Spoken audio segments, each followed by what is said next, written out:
But I mean, at the same time, I will say this: if Mike Smith still has a job next year, I will be very surprised, because to me, Mike Smith went far and beyond his capabilities to help the Browns yesterday. I could not believe. Well, we haven't talked about the game yet, but I could not believe that he threw the ball on third down, knowing that the Browns, number one, they could have stopped the clock with timeouts anyway, but you would have had to have made them use them. Instead, you throw the ball, and then you set yourself up there to leave time on the clock. I know there's a lot of people that say, well, I thought the game was over. I'm not going to say that I knew the Browns were going to win, but when they did that, I said, man, if the Browns win, then that's you got to hang that on Smith right there. How in the world could he have done that?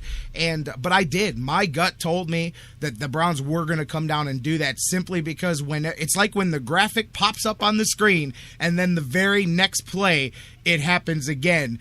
And that was it right there. I just had the feeling in my gut that they set themselves up for that one. But Mike Pettin made mistakes too. We're going to get into the game here when we come back from the break. But both coaches at various points coaching like they didn't want to win that game. I mean, say what you will. We'll get into Brian Hoyer. But what in the world was Kyle Shanahan calling a pass play for on the 6-yard line when the crow is rumbling, bumbling, stumbling down the field on these guys? So There was a lot of issues, like both, it felt at times like both teams were trying not to win the game. Browns took advantage at the end and did, and it takes the bad taste out of a lot of things out of your mouth. But at the end of the day, man, 7-4, all that does is keep you alive another week and guarantees that for the first time in a minute, you don't lose double-digit games again here this season. But there's still a whole lot of work to be done if you want to get where you want to go, and you can't play the way. I mean, keep in mind that Atlanta gives up 400 yards a game, and they gave up 400 yards plus 450, whatever it was yesterday against the Browns. And again, so keep that in mind when you look at it too.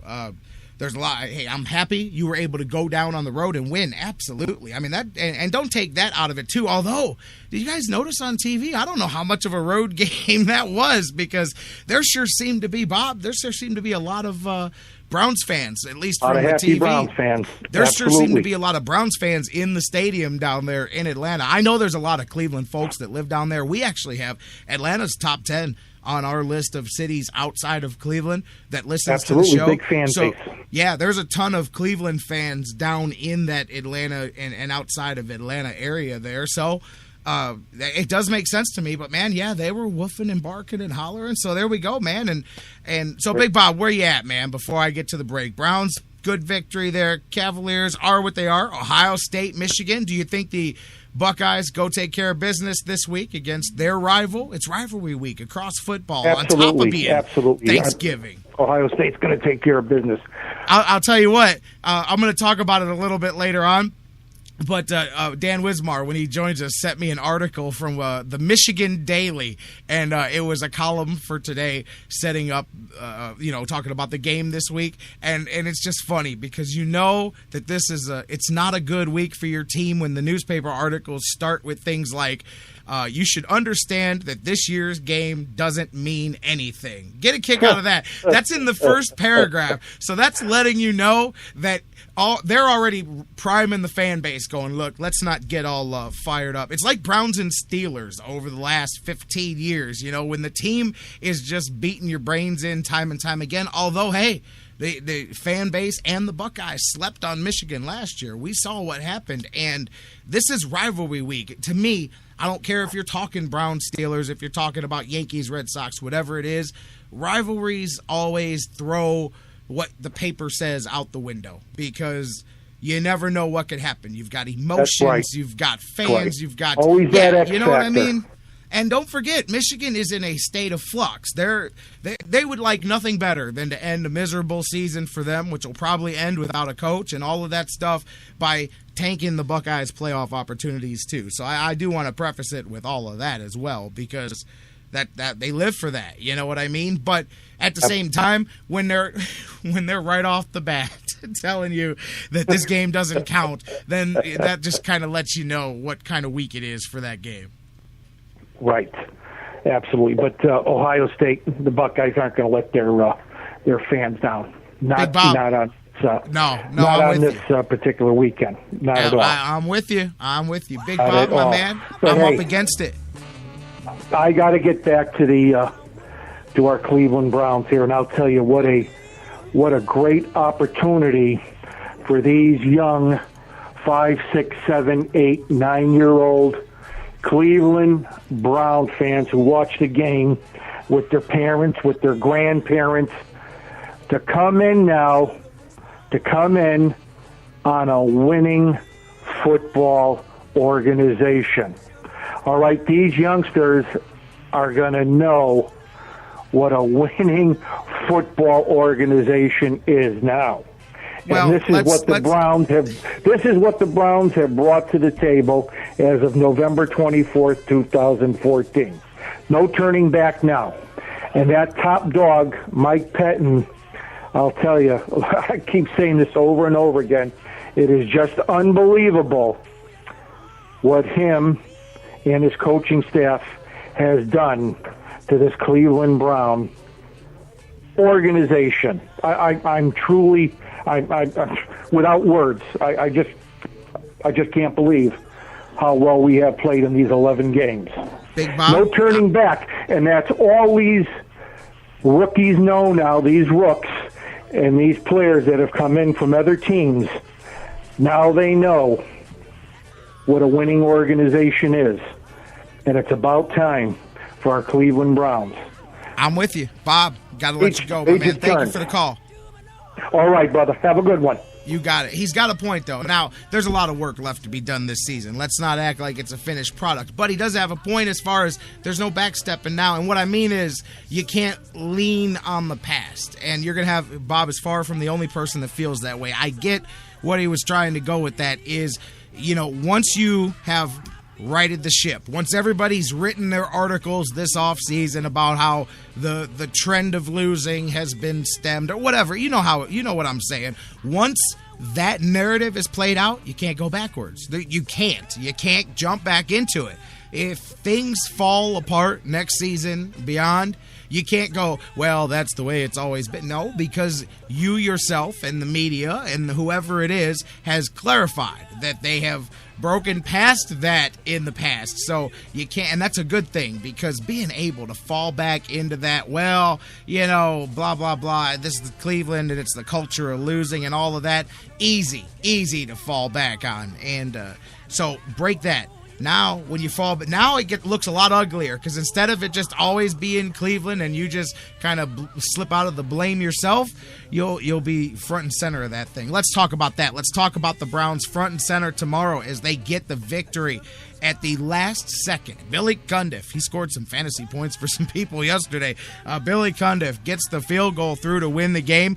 Mike Smith, 44 seconds left, brother. I'll tell you what, mismanaged that one almost as bad, worse, because it cost you the game, than Mike Pettin did at the end of the first half. Let's talk about it, Browns. We'll talk about Hoyer, the Crow. They fed the Crow at home, and the Crow landed back in the dirty South. We'll talk about that. Josh Gordon, who? Oh, that guy who's just going to have minimal impact on the game. Now, we'll talk about the bad parts of Josh Gordon too, but boy, the good parts show up right away on tape. Let's talk about all of that. Browns and Falcons, John McMullen still to come, Dan Wismar from the Cleveland Fan, and so much more. Don't go anywhere. You're listening to the Sports Fix, baby. Hey, phones are still open, 216-539-7535. Give me a call. Let's talk Browns and Falcons when we come back.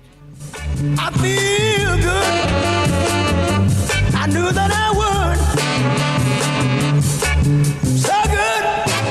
So good, but I got you. This is the Sports Fix. Are you talking to me? Yes. Are you talking to me? Yes. Are you talking to me? Yes. Hey, call me Mr. Pig!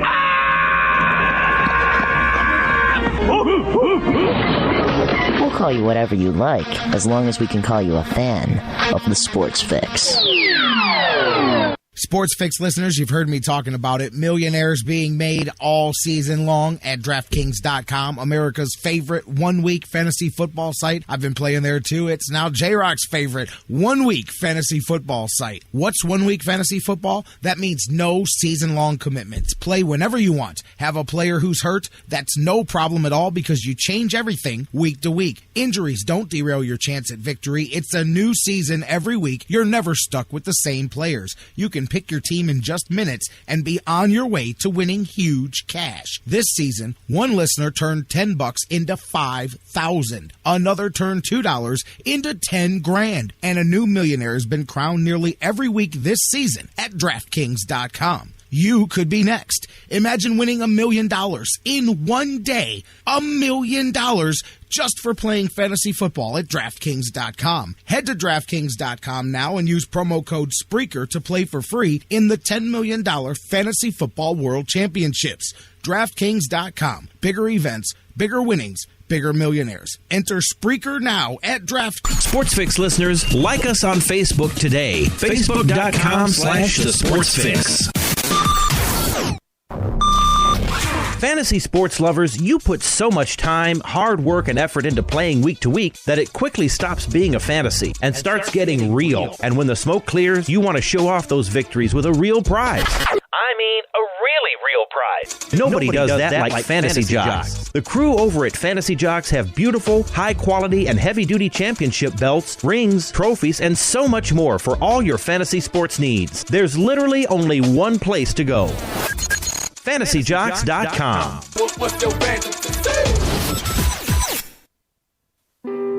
It's just an old ball, really. Nothing more. We grew with it and studied it. We owned it and shared it. We prayed they would hit it and miss it. We prayed they would catch it and drop it.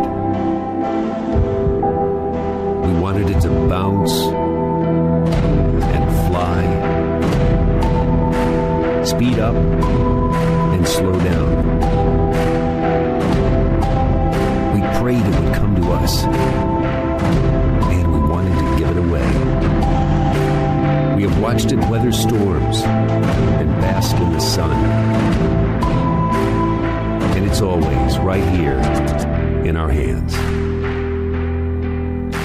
Cleveland Indians, established 1901.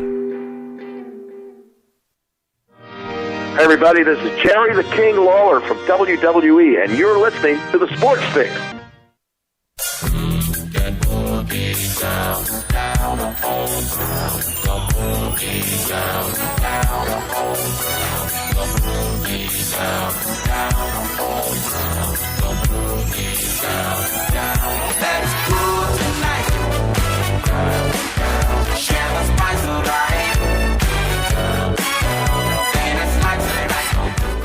Welcome back to the Sports Fix Live here across the Sports Fix Radio Network. I was, getting ready for the segment here, coming back through, and we're going to talk some Browns here. J-Rock back with you. I got callers on the phone lines now, 216-539-7535. I'm going to get to the phones here in a minute. Still have John McMullen from the Sports Network joining us in just a few minutes. Dan Wismar from the Cleveland Fan coming up in hour 2 and so much more. But listening to that Indian spot, and I got to thinking back, and, sometimes you say, I talk. Clearly I talk a lot, but I talk quickly. And so sometimes it's not until I think back and I go, hey, oh, that's what I just, yeah, right. Okay, I just said that. And I get to the break, I'm listening to that Indians commercial, and I thought back and I'm like, man, it just, sometimes when you put things into a simpler statement, it just puts more clarity on it. And when you say the words, hey, Boston Red Sox woke up this morning and decided to sign the Indians payroll twice, it just, you're like, wow, man, like, think about that. Tribe at best is going to spend $95 million this season on the entire team. And Boston is spending that much each on 2 players to complement the team that they already have. Gotta love Major League Baseball. And I do, by the way, love baseball, but I don't love the system of Major League Baseball. Welcome back to the show.